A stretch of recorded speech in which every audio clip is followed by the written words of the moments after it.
Hey everyone, Randy here from Our Cozy Garden, and today we are giving you an update on the Lisianthus, Eucalyptus, and Dianthus seeds that we started back in mid-December of last year. So one thing I realized is Eucalyptus and Dianthus is very different in terms of growth habits and requirements compared to Lisianthus.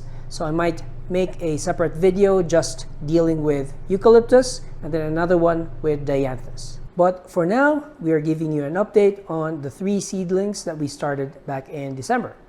So before I talk about the Lisianthus seedlings and the changes that we'll do with it, let me talk about the Eucalyptus first. Eucalyptus is very particular with the soil moisture. They neither like too wet or too dry. And one challenge I have with soil blocking, although I've been loving it so far, is, at least in my house, I find that I have to water more and keep an eye on them just because they dry out so fast, because they have gaps in between the blocks. So I transferred my eucalyptus soil blocks in these ones just because they have a different water requirement than the rest on the tray where we had our Lisianthus. Now, if you notice right there, I have some seedlings that dried up. Although some of them I was able to save, those ones were placed far away from me whenever I water them. Now, previously, these were all just soil blocks. I didn't fill them up with water, with soil. So whenever I water from this side, I did not realize that the water doesn't go all through to the back. At the same time, I don't want to water too much because I know they don't like too much water as well. So that's one challenge with the eucalyptus so far. So I'm thinking of placing them in a plug tray, but the one I have, which I ordered online, I don't think is big enough for them to grow into because these are growing pretty fast. So they'll just stay here for now. Next is the Dianthus seedlings. Now this one, at least for this variety, Chabot La France, is, I find they're very easy to grow, but they're very prolific. They grow so fast under grow light that I had to trim them off. And it's a good thing because as long as you have the space, it's a good thing.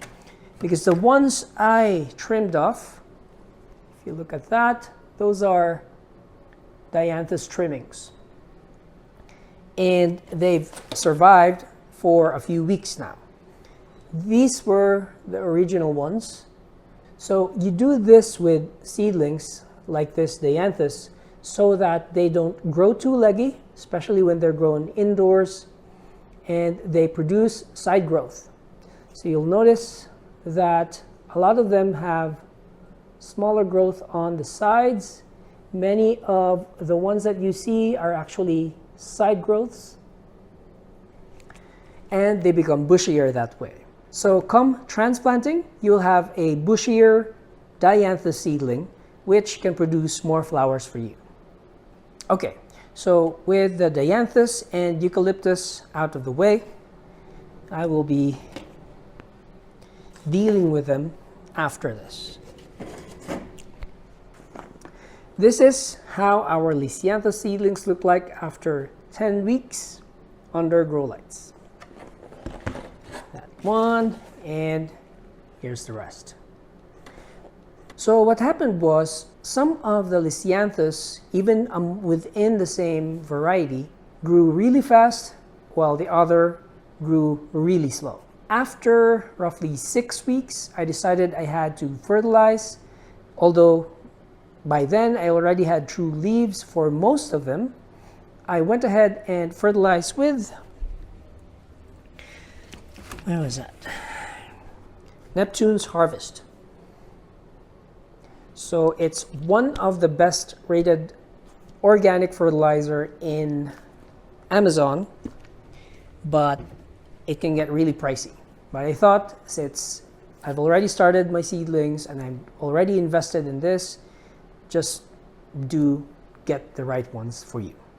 But if you have any recommendations for organic fertilizer, great for seedlings or for any general purpose, let me know in the comments below.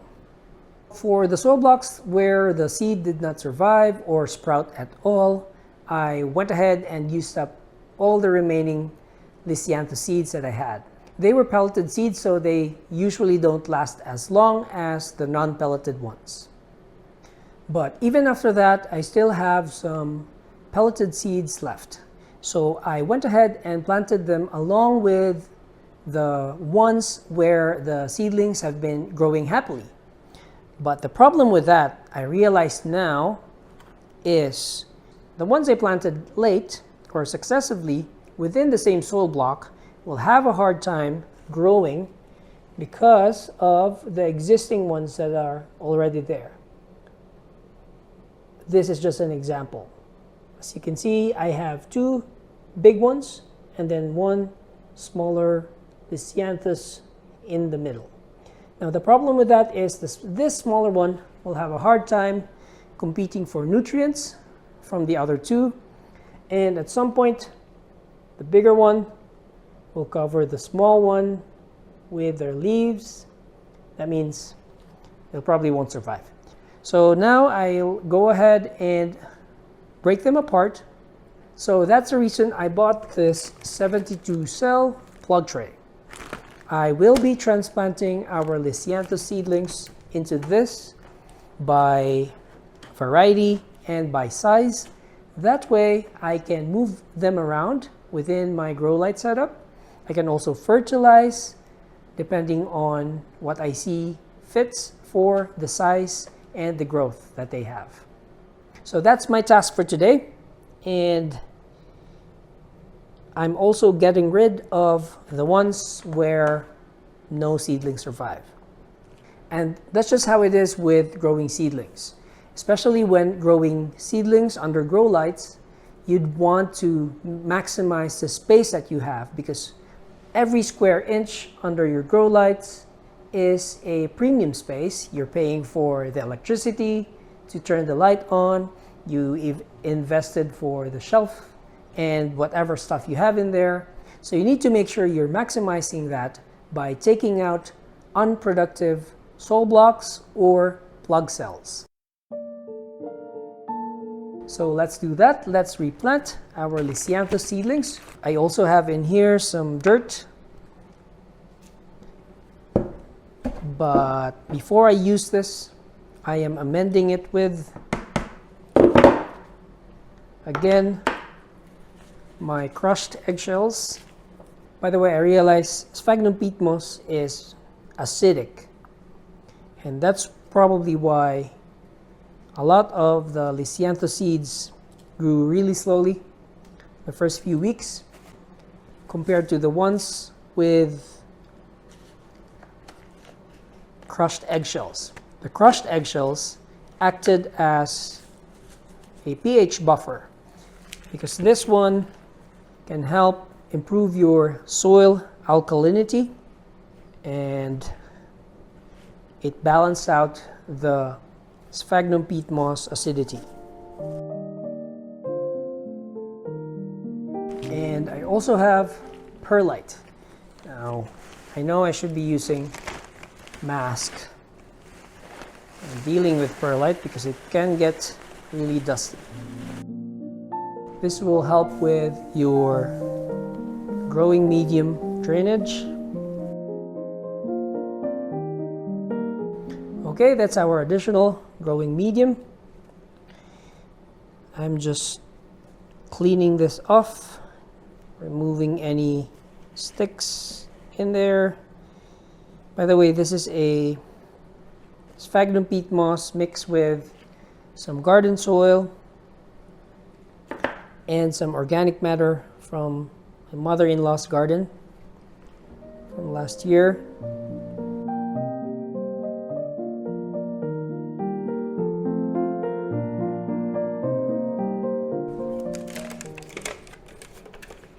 So this one I bought from Amazon. They were fairly cheap compared to the ones you can find in the store, at least here in Calgary.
Okay, so that's our voyage to first love.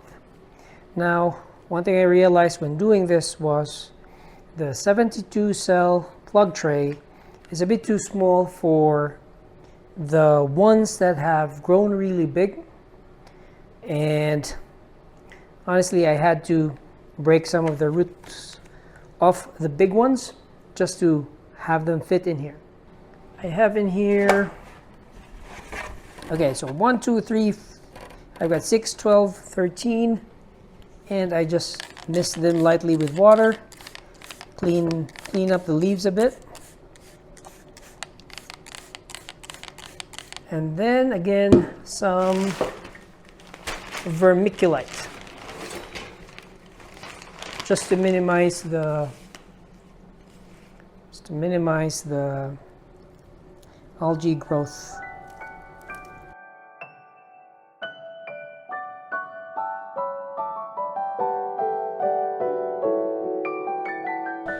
Don't worry, vermiculite isn't that big of a problem if it covers up your leaves.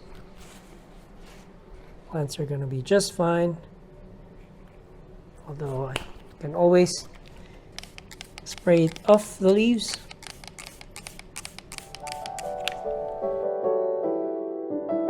Or tap it off.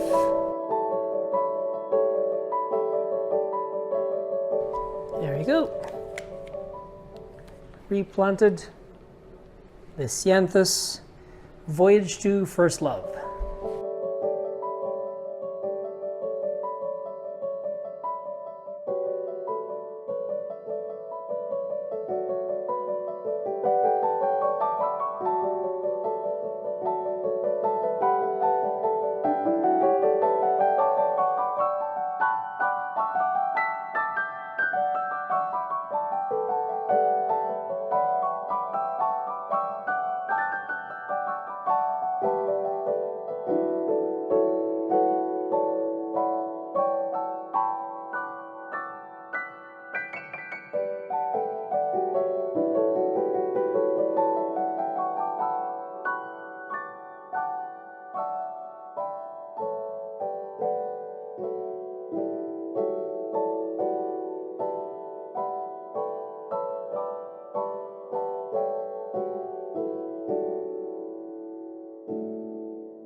So after a week of working in and out, transferring these Lisianthus and Dianthus seedlings into these 72 cell plug trays, we're finally done. The Dianthus, I'm so happy because they are thriving after the transplant in these plug cell trays, 72 cell plug trays. So imagine I only have these much started. I have 36 all from cuttings from my original Dianthus seedlings. So these guys should go into these bigger plug cell trays next. And my eucalyptus, I am transferring them as well over here.